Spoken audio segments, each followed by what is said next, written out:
नमस्कार दोस्तों, मैं दीपेंद्र सिंह कुशवाहा आपके अपने चैनल जीवन स्टडी में स्वागत है। तो हम लोग एसएसजीडी का प्रैक्टिस सेट 7 करने जा रहे हैं, जो रुक्मिणी प्रकाशन से है। तो जिन लोगों ने अभी तक प्रैक्टिस सेट 6 तक पहला, दूसरा, तीसरा जो 6 तक प्रैक्टिस सेट कराए गए, उन प्रैक्टिस सेटों को नहीं देखा है तो आप ज़रूर देखें। और उसमें से बहुत क्वेश्चन भी लिए हैं, बहुत सारे क्वेश्चन ऐसे बताए गए हैं जो नए भी हैं, तो उन क्वेश्चनों को देखा करें और कॉपी में नोट डाउन जरूर करने की कोशिश किया करें। जो नए क्वेश्चन हो, पुराने क्वेश्चन तो आपको याद रहते हैं, नए क्वेश्चन ही आपको थोड़ा पेपर में भी टिपिकल लगते हैं। उन कठिनताओं को आसान करने के लिए ज़रूरी है। तो जो लोग चैनल पर नए हैं वो लोग चैनल को सब्सक्राइब कर दें और शेयर ज़रूर कर दिया करें, जिससे हमें आपको वीडियो भी समय समय पर मिल सके, आपके दोस्तों को भी मिल सके। और बेल आइकन जरूर दबा दिया करें, जिससे आप वीडियो डालें तो आपको नोटिफिकेशन ज़रूर मिल जाए। हाँ, ये ज़रूर है कि समय एक नहीं है फिक्स, कुछ समय बाद एक फ़िक्स टाइम कर दिया जाएगा, उसी टाइम पे वीडियो ज़रूर डालेंगे। और अभी कभी किसी समय डाल देते, कभी किसी समय, लेकिन एक निश्चित फ़िक्स समय रखेंगे, वो शाम को होगा। मैंने कई बार बोला लेकिन उस चीज़ को कर नहीं पा रहे समय की पाबंदी के कारण। तो चलिए, तो हम लोग बात करते हैं। पहला क्वेश्चन दिया गया है, तो पहला क्वेश्चन है, भारत का अंतरिक्ष स्पेस रॉकेट लॉन्चिंग केंद्र कहाँ पर है? तो ऑप्शन दिया गया है, व्यूलर द्वीप दिया गया है, श्रीहरिकोटा द्वीप दिया गया है, हाउस द्वीप दिया गया है और पोर्ट ब्लेयर दिया गया है। तो अगर क्वेश्चन कहा जाए, ये दोनों ही क्वेश्चन हमने आपको मैं कई बार बताया है, इन दोनों ही क्वेश्चनों को कई बार पेपर में भी आते हैं, तो ये क्वेश्चन फिर से आ गया। तो जो इसरो का स्पेस स्टेशन है, इसरो का जो स्पेस स्टेशन है वो श्रीहरिकोटा द्वीप पर है। कहाँ पर है? श्रीहरिकोटा द्वीप पर है। इसरो का स्पेस स्टेशन श्रीहरिकोटा पर है। और श्रीहरिकोटा जो है वो पुलिकट झील पर है, पुलिकट झील में स्थित है। आपको बताया गया था पुलिकट झील जो है तमिलनाडु और आंध्र प्रदेश की सीमा पर है। आपको बताया गया कई बार, तमिलनाडु आंध्र प्रदेश की सीमा पर है, पुलिकट झील के बीच में है। यहीं से इसरो का प्रक्षेपण केंद्र किया जाता है। अगर कहा जाए, इसरो के संस्थापक विक्रम साराभाई हैं। इसरो के संस्थापक या इसरो के पिता कह सकते हैं, विक्रम साराभाई। अब बात आती है स्पेस स्टेशन तो कहाँ पर है इसका, तो आंसर आ जाएगा सी नंबर, श्रीहरिकोटा। और ऑप्शन लिखा गया है ए नंबर और है, ए नंबर के बारे में जरूर सुन लें। व्यूलर द्वीप से आपको मैंने कई बार बताया, डीआरडीओ अपना प्रक्षेपण केंद्र कहाँ करता है, तो याद रखना ये करता है व्यूलर द्वीप से। अब व्यूलर द्वीप का नाम बदल चुका है, उसका नाम आ गया है श्री एपीजे अब्दुल कलाम द्वीप। तो याद रखना एपीजे अब्दुल कलाम द्वीप किसका नाम आ गया है, व्यूलर द्वीप का नाम हो गया है। यहाँ से डीआरडीओ अपना प्रक्षेपण करता है मिसाइलों का, तो याद रखेंगे। और दूसरी बात, जो व्यूलर द्वीप है ये उड़ीसा में स्थित है, उड़ीसा के तट पर स्थित है। याद रखना व्यूलर द्वीप उड़ीसा के तट पर है। यहाँ से डीआरडीओ और इसरो अगर कहा जाए श्रीहरिकोटा द्वीप। अगला क्वेश्चन की बात करें, क्वेश्चन है, पानीपत की पहली लड़ाई में बाबर ने किसको हराया था? पानीपत की पहली लड़ाई में बाबर ने किसको हराया था?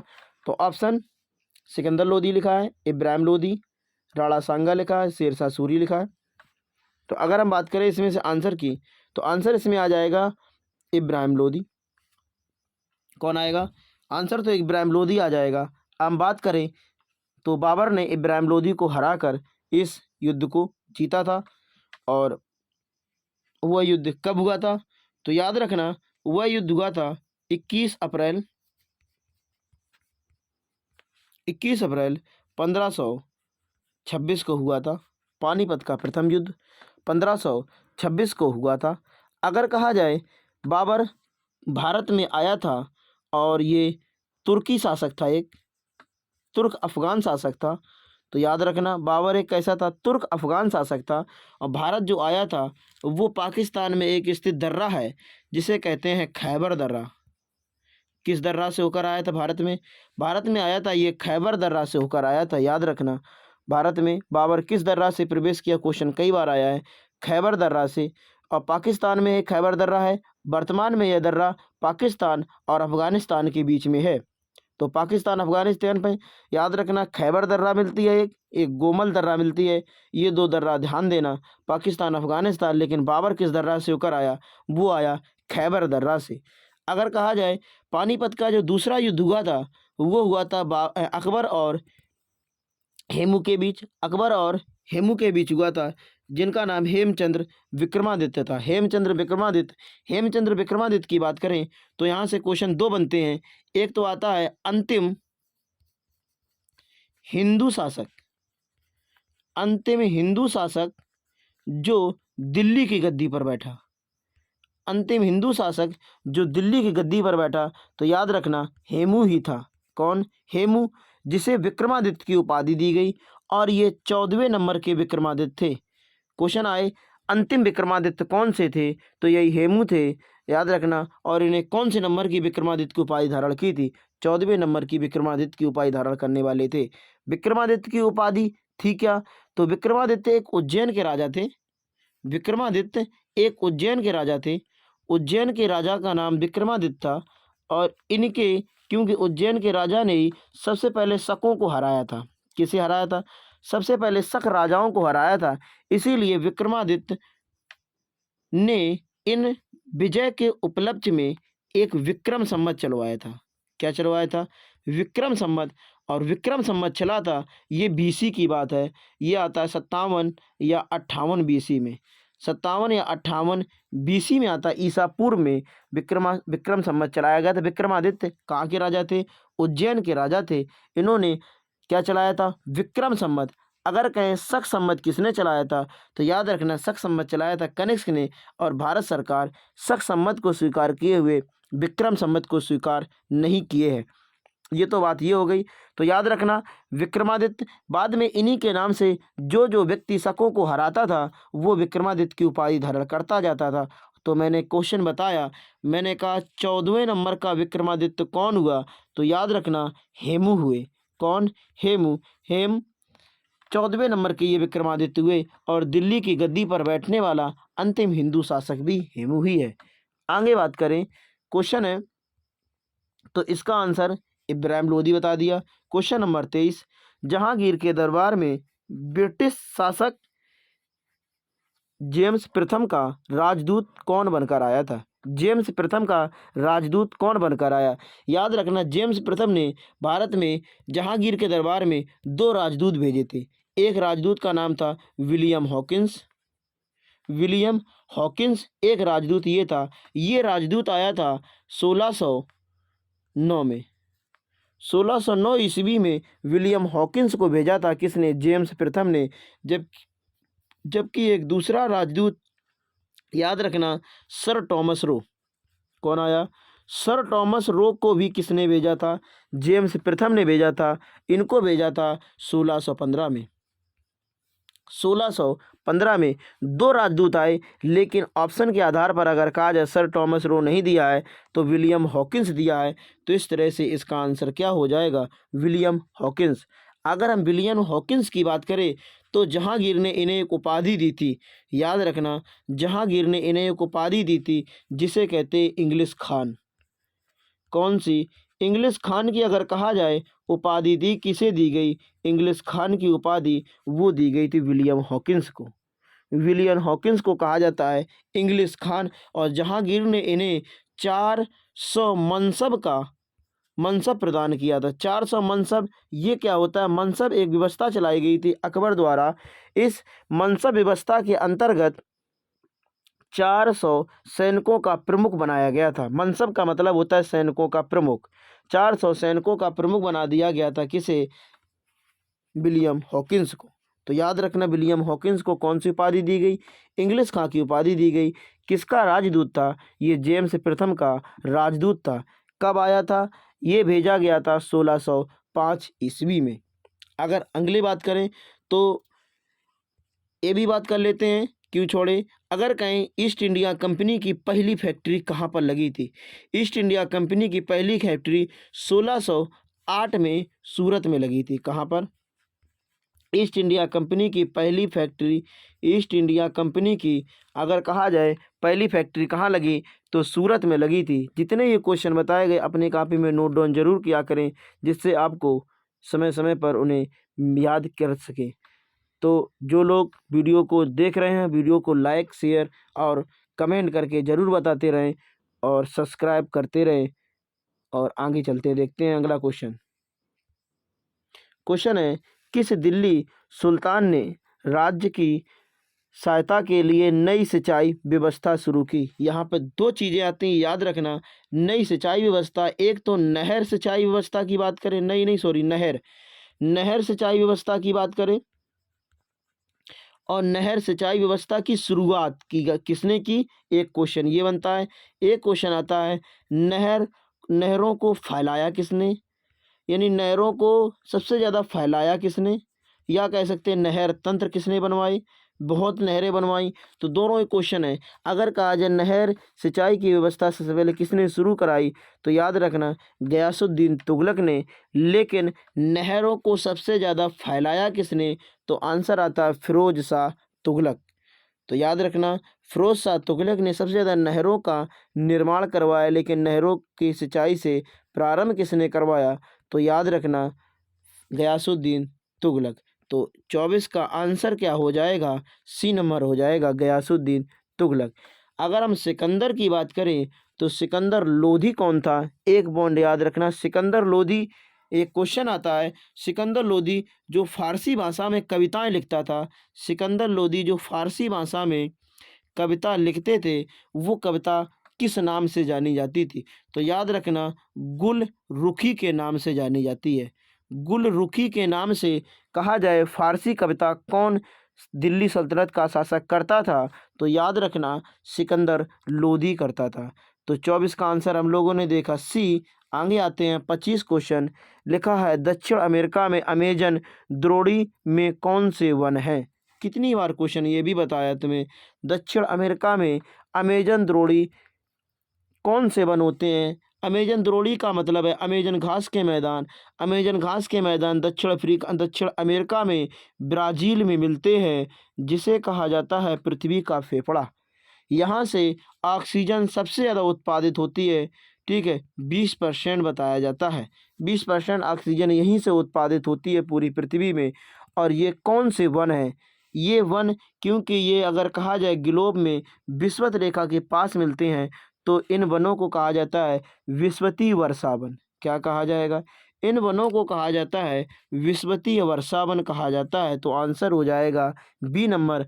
अगर हम बात करें इन्हीं अमेजन घास के मैदान को एक नाम देते हैं सेल्वास। क्वेश्चन आ जाए सेल्वास घास के मैदान कहाँ पर? ये भी ब्राज़ील में ही मिलते हैं। ब्राज़ील में एक आता है घास का मैदान प्रेरी। घास का मैदान याद रखना उत्तर अमेरिका में प्रेरी घास के मैदान। तो हम लोग घास के मैदानों के एक बार रिवीजन कर ले। अगर कहा जाए सवाना घास के मैदान कहाँ पर मिलेंगे? शबाना घास का मैदान ये मिलेगा उत्तर अफ्रीका में। कहाँ पर? उत्तर अफ्रीका में। अगर हम कहें वेल्ड घास के मैदान कहाँ पर मिलेंगे? ये मिलेंगे दक्षिण अफ्रीका में। इसके बाद डाउन्स की बात करें, डाउन्स घास के मैदान मिलेंगे ऑस्ट्रेलिया में। कहाँ पर मिलेंगे? ऑस्ट्रेलिया में मिलेंगे। लेकिन अगर कहा जाए पटाना घास के मैदान कहाँ पर मिलेंगे, तो पटाना घास के मैदान मिलते हैं श्रीलंका में। कहाँ पर मिलते हैं? श्रीलंका में। अगर कहा जाए पुस्ताज घास के मैदान कहाँ पर मिलते हैं? पुस्ताज घास के मैदान कहाँ पर मिलेंगे? तो याद रखना हंगरी में। कहाँ पर? पुस्ताज घास के मैदान कहाँ पर मिलते हैं? हंगरी में। और स्टेपीज घास के मैदान की बात करें तो यूरेशिया में मिलते हैं। लेकिन दो शब्द एक से आते हैं, याद रखना। एक आता है कंपास। क्या मिलता है शब्द? एक मिलता है कंपास, एक मिलेगा कंपास घास के मैदान, एक मिलेगा पंपास घास के मैदान। तो एक से शब्द होने के कारण पेपर में कन्फ्यूजन करते हैं। तो याद रखना पंपास घास के मैदान मिलते हैं अर्जेंटीना में, और कंपास घास के मैदान मिलते हैं ब्राज़ील में।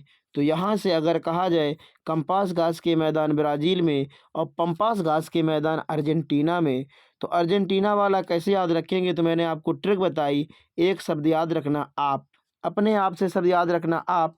पा का मतलब पंपास और आ का मतलब अर्जेंटीना। तो कंपास अपने आप वहाँ क्वेश्चन जब मिलेगा तो क्लियर अपने आप ही हो जाएगा। अगले क्वेश्चन की बात करें तो 25 का आंसर हो गया बी नंबर। अगला क्वेश्चन, क्वेश्चन नंबर 26। 26 नंबर देखें जरा। क्वेश्चन नंबर 26 है, भारत की एंटी टैंक मिसाइल कौन सी है?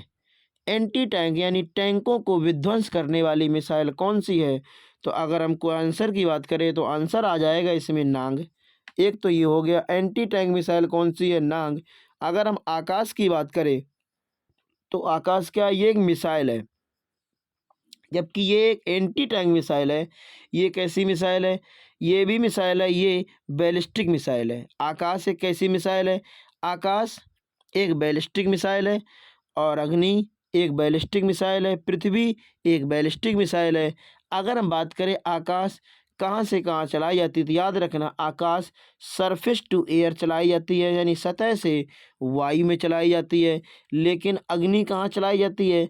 अग्नि सतह से यानी सरफेस टू सरफेस चलाई जाती है। पृथ्वी सरफेस टू सरफेस चलाई जाती है। लेकिन अस्त्र की बात करें, अस्त्र कहाँ चलाया जाता है? तो अस्त्र हमेशा एयर टू एयर में चलाया जाता है, एयर टू एयर में चलाया जाता है। तो इस तरह से याद रखना, अगर कहा जाए एंटी टैंक मिसाइल कौन सी है तो आंसर हो जाएगा 26 का बी नंबर। अगला क्वेश्चन, प्रकाश रासायनिक धूप कोहरे में हमेशा होता है। प्रकाश रासायनिक धूम कोहरे में हमेशा होता है। क्या होता है? यानी जो रासायनिक क्रिया होती है धूम कोहरा में हमेशा क्या होगा? एल्युमिनियम के आयन होंगे, मीथेन होगी, फास्फोरस होगा या ओजोन होगी। तो याद रखना, मैंने तुम्हें बताया जब पृथ्वी के स्तर पढ़ाए थे वहाँ मैंने बताया था पृथ्वी का पहला स्तर क्षोभ मंडल, इसके बाद मैंने बताया था समताप मंडल। क्षोभ मंडल और समताप मंडल के बीच मिलेगा एक ओजोन मंडल। कौन सा मिलेगा? क्षोभ मंडल और समताप मंडल के बीच में क्या मिलेगा? ओजोन मंडल। समताप मंडल के बाद मिलेगा मध्य मंडल, मध्य मंडल के बाद मिलेगा आयन मंडल, आयन मंडल के बाद मिलेगा बहामंडल। जरा ध्यान, मैंने आपको बताया था क्षोभ मंडल में जो ओजोन गैस पाई जाती है ये एक हानिकारक गैस है। कैसी गैस है? ये एक हानिकारक गैस है, O3 हानिकारक गैस है। इसका प्रभाव सबसे ज़्यादा धूल या कोहरे में पड़ता है। इसके बाद ऊपरी वाला सतह था वो मैंने तुम्हें बताया था समताप मंडल। समताप मंडल में जिसमें तापमान समान हो वह समताप मंडल। इसके बाद मैंने बताया मध्य मंडल।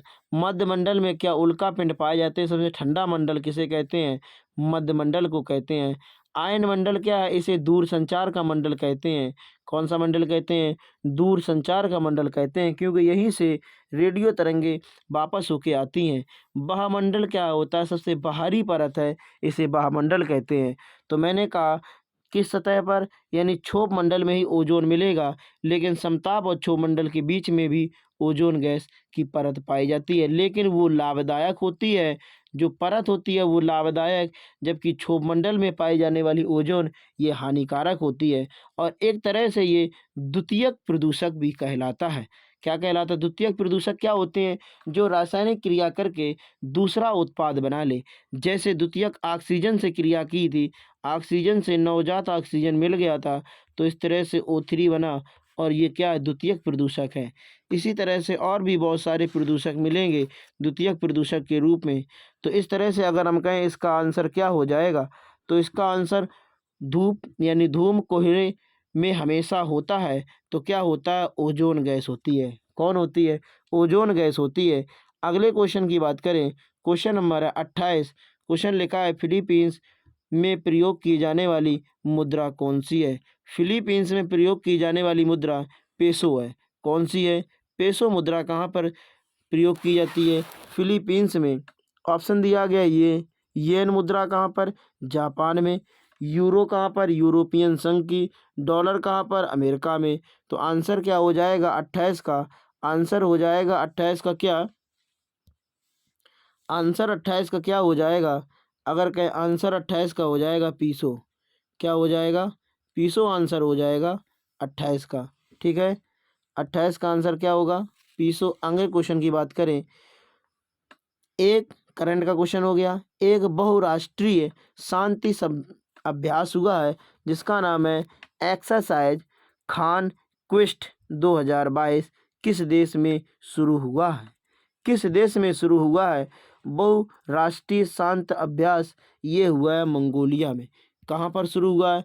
ये मंगोलिया में शुरू हुआ है, याद रखना। इसके बाद अगला करेक्ट क्वेश्चन है, कह रहा है खबरों में रहा काश स्टोन। क्या रहा? खबरों में रहा काश स्टोन क्या है? खबरों में रहा काश स्टोन क्या है? मिशन किस एजेंसी द्वारा शुरू किया गया है? तो इसका आंसर आता है नासा। किसके द्वारा शुरू किया गया? नासा द्वारा शुरू किया गया है। तो 30 का आंसर हो जाएगा डी। 31 की बात करें, 31 में क्वेश्चन लगा किस देश की Samantha Cristoforetti international space station की कमान संभालने वाली पहली यूरोपीय महिला बनी? पहली यूरोपीय महिला कौन सी बनी? इस अंतर्राष्ट्रीय स्पेस स्टेशन जिसे कहते हैं ISS में कमान संभालने वाली पहली महिला बनी कौन? समांथा क्रिस्टोफोरेटी किस देश की हैं? ये क्वेश्चन पूछ रहा है। तो याद रखना 31 का आंसर हो जाएगा ये इटली की हैं। कहाँ की हैं भैया? ये इटली की हैं। अगर क्वेश्चन अगला की बात करें तो इसका आंसर हो गया डी नंबर। अगले क्वेश्चन की बात करें, क्वेश्चन नंबर है 32। एक सेकेंड भैया,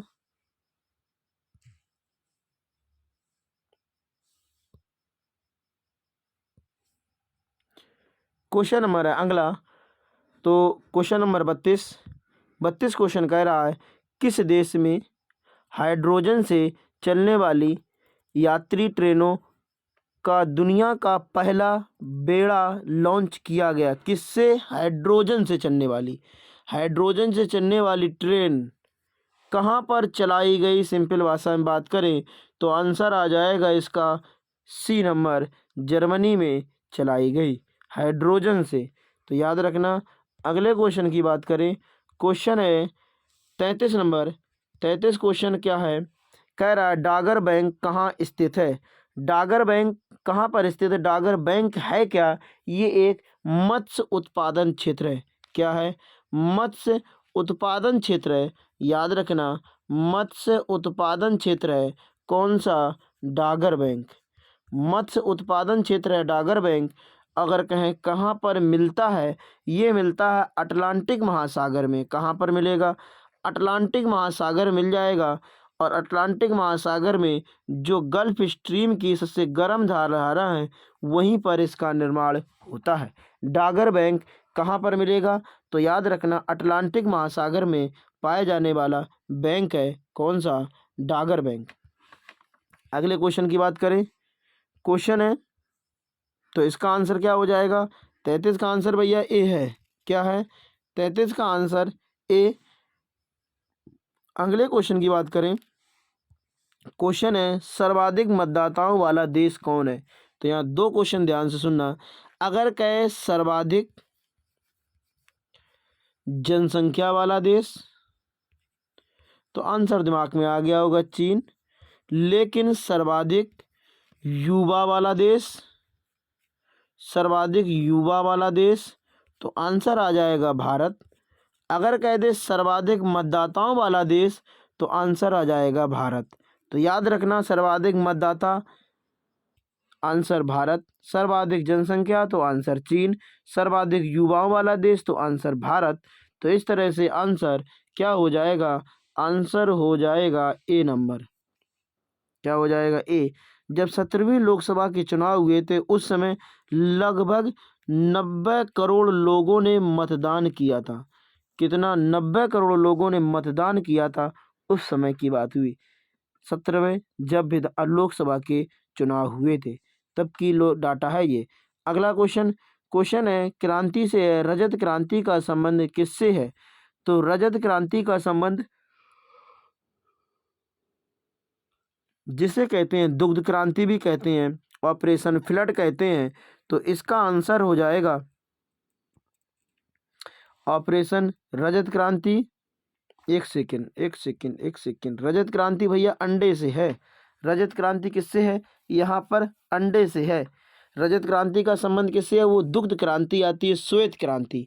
ये रजत है, ध्यान से समझना, थोड़ा मिसप्रिंट शब्द हो गया।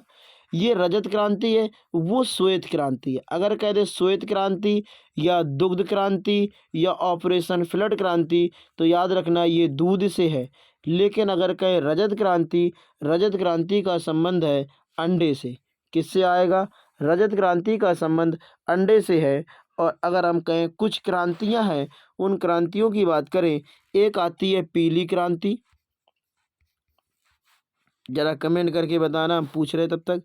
गुलाबी क्रांति एक मिलेगी, एक मिलेगी गोल क्रांति। अगर हम कहें पीली क्रांति किससे संबंधित है? तिलहन से, तिलहन से।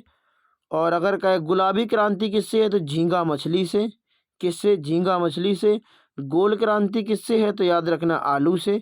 अगर कहें लाल क्रांति किससे है? तो लाल क्या होता है? लाल लाल टमाटर होता है भैया, तो लाल क्रांति टमाटर से हो गई। और लाल लाल क्या है? मांस भी होता है, तो लाल क्रांति टमाटर और मांस दोनों से होगा। कृष्ण क्रांति की बात करें, कृष्ण मीन्स होता है काला। काली क्या चीज़ होती है? मैंने तुम्हें बताई, पेट्रोलियम। क्या होता है? पेट्रोलियम काला होता है, इसीलिए कृष्ण क्रांति कहते हैं। अगर कहें भूरी क्रांति, कौन सी? देखिए 3 शब्द हैं। एक तो मैंने तुम्हें बताया श्वेत, एक बताया रजत और एक बताया अभी भूरी। तो याद रखना इन तीनों में श्वेत क्रांति दूध के लिए, रजत क्रांति अंडे के लिए, भूरी क्रांति उर्वरक के लिए। किसके लिए? भूरी क्रांति किसके लिए? उर्वरक के लिए। और अमृत क्रांति की बात करें तो अमृत क्रांति किसके लिए है भैया? अमृत क्रांति, तो याद रखना अमृत क्रांति अटल बिहारी वाजपेयी जी ने शुरू की थी। ये नदी जोड़ो परियोजनाओं से है। अमृत क्रांति का संबंध किससे है? नदी जोड़ो परियोजना से। तो याद रखना अमृत क्रांति हो जाएगा। अगर हम बात करें नीली क्रांति किससे है? तो याद रखना मत्स्य उत्पादन से। अगर कहें सुनहरी क्रांति किससे है? सुनहरी क्रांति है, याद रखना बागवानी से। किससे? बागवानी से। इतनी क्रांतियों की बात हमने चर्चा की। अगले क्वेश्चन की बात करें, क्वेश्चन नंबर 36 है। किस लिखा है? किसी राष्ट्र के वास्तविक जीवन स्तर का आकलन किया जा सकता है। वास्तविक जीवन स्तर का आकलन अगर करना है किसी राष्ट्र में तो क्या करना पड़ेगा? तो याद रखना मैंने तुम्हें अर्थव्यवस्था में पढ़ाया था। वहाँ पर मैंने एक पर्सनल इनकम पढ़ाई थी, वहाँ पर मैंने एक प्रति व्यक्ति आय पढ़ाई, एनएनपी पढ़ाया, राष्ट्रीय आय पढ़ाई। तो याद रखना अगर हम किसी व्यक्ति की किसी वास्तविक जीवन स्तर की बात करना चाहें तो हमें ये तभी पता चलेगा जब हम व्यक्ति की आय ज्ञात कर रहे होंगे। तो याद रखना 36 का आंसर हो जाएगा सी। प्रति व्यक्ति आय का अगर पता चल जाए तो हम उस देश की अर्थव्यवस्था के बारे में हर चीज़ बता सकते हैं। लेकिन अगर कहें भारत में राष्ट्रीय आय का आकलन सबसे पहले किसने किया था? तो याद रखना दादा भाई नौरोजी ने किया था। उस समय देश की प्रति व्यक्ति आय कितनी थी? उस समय देश की जो आय थी प्रति व्यक्ति आय, उस समय देश की जो आय 20 रुपये बताई गई थी। प्रति व्यक्ति आय 20 रुपये। लेकिन अगर कहा जाए विश्व में सबसे ज़्यादा प्रति व्यक्ति आय वाला देश कौन है? तो याद रखना कतर। सबसे ज़्यादा प्रति व्यक्ति आय वाला देश कौन है? तो याद रखना कतर है। लेकिन अगर कहें भारत में प्रति व्यक्ति आय वाला सबसे अधिक सबसे बड़ा राज्य कौन है? तो याद रखना केंद्र शासित प्रदेश में दिल्ली आता है और राज्यों में गोवा आता है। केंद्र शासित प्रदेश में सबसे ज़्यादा दिल्ली और राज्यों में गोवा आता है। और सबसे कम किसका है? तो प्रति व्यक्ति आय की सबसे कम मिलेगी बिहार की। किसकी? प्रति व्यक्ति आय सबसे कम किसकी मिलेगी? बिहार की। अगले क्वेश्चन की बात करें, डॉक्टर भीमराव अंबेडकर ने संविधान का हृदय और आत्मा किससे किससे कहा था? डॉक्टर भीमराव अंबेडकर ने संविधान की आत्मा अनुच्छेद 32 को कहा। किसे कहा? आर्टिकल 32 को कहा। अनुच्छेद 32 क्या है? यहाँ पर अनुच्छेद 32 में आपके मूल अधिकारों के हनन अगर हो रहा हो तो आप अनुच्छेद 32 का उपयोग करके सुप्रीम कोर्ट जा सकते हैं। अगर आपके मूल अधिकारों का हनन कोई कर रहा है तो सुप्रीम कोर्ट आप जा सकते हैं अनुच्छेद 32 का उपयोग करके। अगर आपको हाई कोर्ट जाना है तो आप अनुच्छेद उपयोग करेंगे कौन सा? 226। अनुच्छेद 226 के अंतर्गत आप हाई कोर्ट जा सकते हैं, 32 के अंतर्गत याद रखना सुप्रीम कोर्ट जा सकते हैं। तो अनुच्छेद 32 के अंतर्गत सुप्रीम कोर्ट अगर जाएंगे तो याद रखना 5 रिटें जारी होती हैं। कितनी? 5 रिटें जारी होती हैं। लेकिन अनुच्छेद 226 के अंतर्गत जाएंगे किसी हाई कोर्ट तो यहाँ पर 6 रिटें जारी होती हैं। एक रिट कौन सी बढ़ गई, ज़रा याद रखना। इस क्वेश्चन को बहुत ज़्यादा इम्पोर्टेंट है क्योंकि हम लोग 5 ही पढ़ते रहते हैं। याद रखना 6वीं जो है एक रिट बड़ी है, वो बड़ी है उपभोक्ता उत्पादकों के लिए। किसके लिए? उपभोक्ताओं के लिए वो रिट बड़ी है, तो 6वीं रिट हो जाएगी। इस तरह से 6 रिटें आई हैं। और आंसर की बात करें तो हृदय किसे कहा है? तो अनुच्छेद 32 को कहा है। और अनुच्छेद 32 में क्या आता है? संवैधानिक उपचारों का अधिकार। अगला क्वेश्चन की बात करें, इंसुलिन क्या है? इंसुलिन स्रावित होता है। इंसुलिन कहाँ से स्रावित होता है? तो अगर हम इंसुलिन की बात करें भैया, तो हमारे शरीर में एक मिश्रित ग्रंथि पाई जाती है। हमारे शरीर में एक मिश्रित ग्रंथि पाई जाती है। मिश्रित ग्रंथि का मतलब है उसे अंतःस्रावी भी कहते हैं और बाह्यस्रावी भी ग्रंथि कहते हैं। अंतःस्रावी ग्रंथि वो होती हैं जो याद रखना हार्मोन्स का स्राव करें, जबकि बाह्यस्रावी ग्रंथियाँ वो होती हैं जो एंजाइम का स्राव करती हों। अगर हम बात करें मिश्रित ग्रंथि कौन सी है, तो मिश्रित ग्रंथि है अग्न्याशय। अग्न्याशय एक मिश्रित ग्रंथि है। इस मिश्रित ग्रंथि से हार्मोन्स भी निकलते हैं और एंजाइम भी निकलते हैं। अगर कहें इस मिश्रित ग्रंथि से कौन कौन से हार्मोन्स निकलते हैं, तो याद रखना 3 हार्मोन्स, ध्यान से सुनना। एक आता है इंसुलिन, एक हार्मोन्स है। इंसुलिन एक हार्मोन्स है। सोमेटोस्टेरोन एक हार्मोन्स है। ग्लाइकोजन एक ग्लूकेगॉन एक हार्मोन्स है। कौन सा? ग्लूकेगॉन हार्मोन्स है, सोमेटेस्टेरोन हार्मोन्स है और इंसुलिन एक हार्मोन्स है। अगर कहा जाए ये कहाँ से निकलते हैं, तो ये अग्न्याशय ग्रंथि से निकलते हैं। ये तो हार्मोन्स हो गए। एंजाइम क्या क्या कार्य होता है? एंजाइम का कार्य होता है भोजन के पाचन में। हार्मोन्स का काम होता है संकेत देना। आगे बात करें अगर हम, तो इसका आंसर क्या आ जाएगा? इसका आंसर आ जाएगा सी नंबर। क्या आ जाएगा? आंसर आ जाएगा इसका सी नंबर। अगला बात करें तो क्वेश्चन बताने के बहुत कुछ बता सकते हैं इसमें, लेकिन वो वीडियो बड़ा बन जाएगा। तो आगे हम लोग आते हैं, क्वेश्चन 2 बचे हुए, उन क्वेश्चनों की चर्चा कर लें। क्वेश्चन है शर्करा में क्या पाया जाता है? शर्करा का मतलब होता है ग्लूकोज भैया।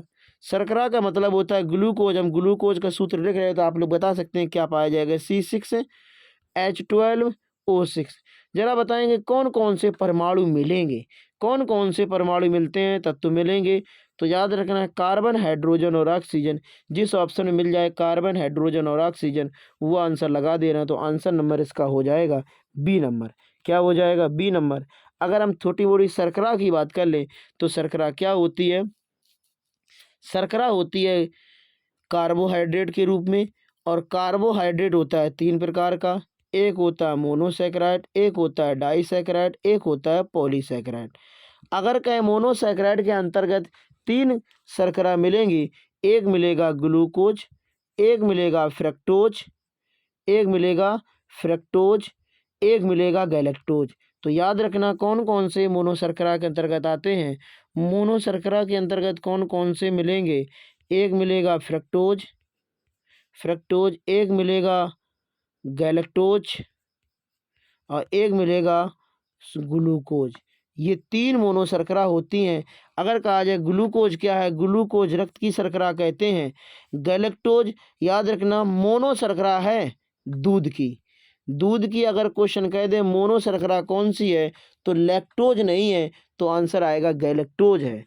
मोनो शर्करा अगर कह दे दूध की कौन सी है, तो गैलेक्टोज है। और डाई शर्करा कह दें तो वो कौन सी है? सुक्रोज है, सॉरी लैक्टोज है। कौन सी? लैक्टोज। फ्रक्टोज क्या होता है? फ्रक्टोज को बोलते हैं फलों की शर्करा।